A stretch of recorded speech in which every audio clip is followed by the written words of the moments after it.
for being here. My name is Stephen Guilbeault. I'm Canada's Minister of Environment and Climate Change. We're here to talk about the Canada carbon rebate, which is one thing you'll never hear Pierre Poilievre talk about. But the reality is that over the past few years, in fact, since 2019, 8 out of 10 Canadians, low-income to middle-income Canadians, get more money back than they're paying for carbon pricing. That is a reality. That is a fact.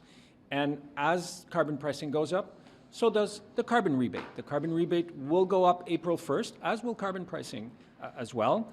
Pierre Poilievre was lying last week when he said that there's no price on pollution for large polluters. That's simply not true. In fact, the price on pollution is much higher for our biggest polluters than it is for average Canadian, as it should be, and that continues to go up. And they don't get a rebate because they should be paying as large emitter, as large polluters.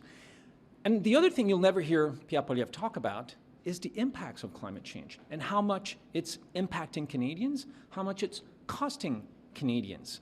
We're talking about our fish stocks disappearing. There's no shrimp in the Gulf of St. Lawrence this summer. We're talking about the province of Alberta having to ration water for residents, for businesses, for the agricultural sector. Climate change is real, it's impacting Canadians, and it's costing Canadians, and you'll never hear Pierre Poilievre talk about that. We're asking for a pause on the increase this year. What would the harm be in the government's plans if it didn't go to $80 and it stayed at $65 for one more year? Those premiers who talk about the need to pause never talk about the fact that as carbon pricing goes up, for families, the rebates also go up. That's a fact.